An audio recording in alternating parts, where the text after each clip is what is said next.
You know, your parents and your family can be the most toxic people you will ever have in your life. Yes, you heard it right. Of course, not every parent, not every family, but some parents can fucking destroy their own children and still call it love. They sacrifice their children's happiness, freedom, and future for their own pride, pleasure, or social status. And the most disgusting part?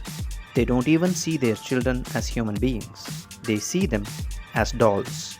Dolls they can control in the name of pride. Fuck pride. Pride only hurts. It never helps. On that note, let's get into Pudhumaipithan's short story, Aanmai, and let's see how a society obsessed with pride, honor, and status can destroy the very people it claims to protect.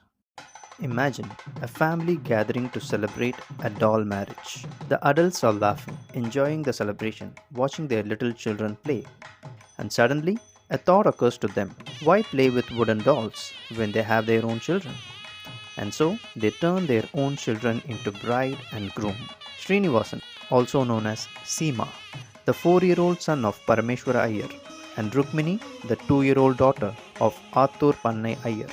The children didn't understand what marriage meant. To them, it is nothing more than a game, but to their parents, it is a family pride. Kulap Perumai. And Pudhumaipithan gives this cruelly absurd ceremony an almost playful name: a peppermint marriage, something the adults think will disappear like a child's game. But they don't realize this little game is going to become a real marriage and a real tragedy. Almost 10 years pass. The children grow up, and as they grow, the bitterness between their families and fathers grow too. Both fathers are obsessed with pride, each waiting for the right moment to assert himself over the other.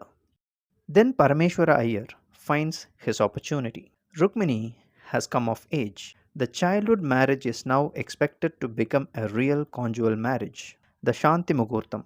But instead of allowing the Shanti Muhurtam to proceed, Parameshwara Iyer turns the occasion into leverage: 5,000 rupees. That is what he demands as dowry. He also demands the remaining obligations be fulfilled. Only then he will allow his son. For him, it isn't about his son's happiness. It is about power, about pride, about making the other family bow before him. But Rukmini is waiting for something entirely different. Not lust, not anything physical. She isn't simply waiting for a husband. She is longing for Seema, the little boy she grew up with, who has quietly become the love of her life. Years of separation have transformed childhood affection into love.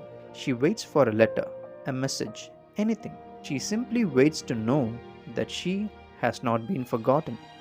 And somewhere else, Seema is also thinking about her, always, anytime, anywhere. He is tired of the quarrels, tired of his father's authority. One day, finally, he decides to see Rukmini. He travels from Chennai, where he is studying, to her village. He doesn't know what he is going to say. He only knows that he has to see her. Rukmini is walking towards the nearby river. She is alone, lost in her thoughts. She bends down to fill her water pot. And at that exact moment, a man walks towards her.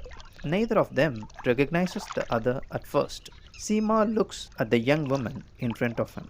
She is no longer the little girl he remembers. She has grown into a beautiful young woman. For a moment, even he hesitated. Then something in her face tells him it is Rukmini. He calls her name. Rukmini? She turns. She looks at him, and suddenly she knows. Seema. The water pot slips from her hand.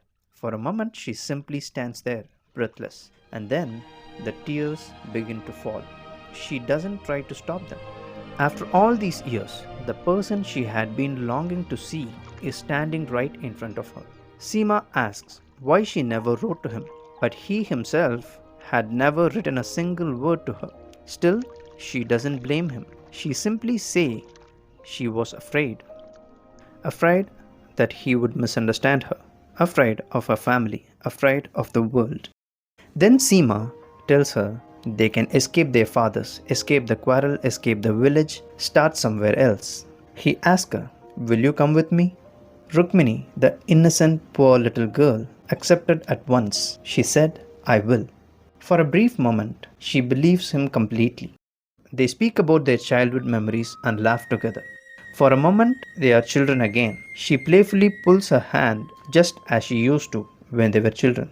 Then suddenly she remembers. He is no longer merely her childhood playmate. He is now her husband. She draws back at once, restraining her playful gesture and composing herself with quiet respect she now feels for him. Seema takes her hand. He kisses it. He holds her close. As she is trembling, she was about to say something. And then suddenly Seema gets up and leaves. He didn't recognize that she was about to say something. He promises that he will return. He will come and take her away. Rukmini believed him, but days pass, weeks pass, even months passed. He didn't return. Slowly, the village began to gossip. Villages can look peaceful and beautiful, but they are not as beautiful as they look. Someone had seen Rukmini speaking closely with a young man. Nobody knows who he was, but a simple meeting becomes a scandal. A rumor becomes a judgment. The rumor reaches Arthur Pannai Iyer. He becomes furious. He wants to know who the boy was, but Rukmini refuses to reveal his name. She has promised Seema she wouldn't. Then the rumor reaches Parameshwar Iyer. Instead of defending Rukmini, his daughter in law, he speaks against her. He even tells his son to forget her. And Seema is afraid of his father. He doesn't have the courage to go back. He doesn't even have the courage to write. And that is where the tragedy becomes unbearable. Both families know that some young man had spoken to Rukmini. The entire village knows, but nobody knew that man was Seema. And still, everyone knows whom to blame. Rukmini. Her name becomes a mark of shame. The girl becomes the problem. And Seema knows that everyone is turning against her. Still, he doesn't stand beside her. And then a wild doubt enters his mind, like something out of a dramatic novels he used to read. What if she really was speaking to another man? What if he had misunderstood her? What if Rukmini had changed? That doubt becomes another wall between them. Rukmini waits for his letter. Nothing comes. She waits for him to return. He doesn't. Her own family doesn't protect her. The village humiliates her. And the one person she believed would come for her had disappeared. Slowly, her mind begins to collapse under the weight of it all. She starts asking the people around her, "Did you see him? Is Seema here? Can you take me to him?" To the random people she sees, she asks these same questions again and again. Her longing is becoming madness, but beneath the madness, her love remains completely real. And then, at the height of her collapse, one thought becomes clear. She has to find Seema herself. One night, while everyone is asleep, she takes some money from her father and leaves. She boards the same train that had once brought Seema to her village. A village girl traveling alone towards an unknown city, carrying nothing but her longing for the man she loves.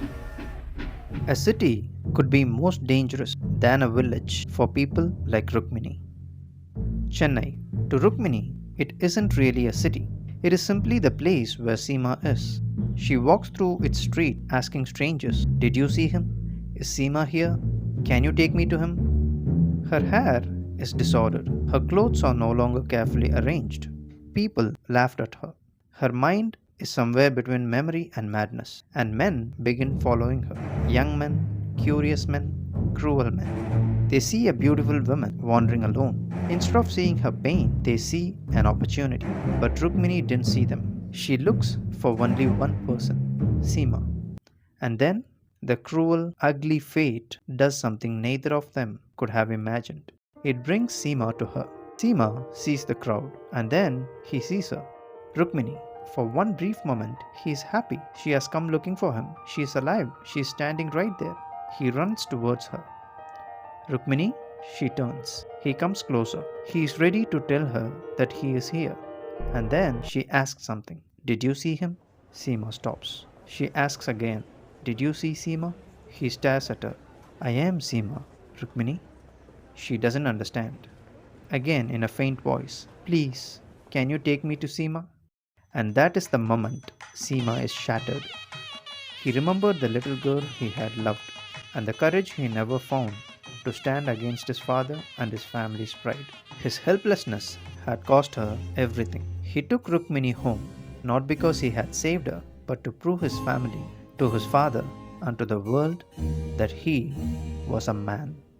And that is the cruel irony of Aanmai. Every little idea in this short story is quite destructive. Child marriage, family pride, male ego, male cowardice, dowry, social conditioning, and above all, the cruel irony of manliness, with women ultimately becoming the victims of male dominant society. Yet, there is still so much buried and unexplored within this seemingly simple story. So don't stop here. Read it for yourself. Sit with it, ferment with it, and you will discover just how much Pudhumaipithan has packed into these few pages.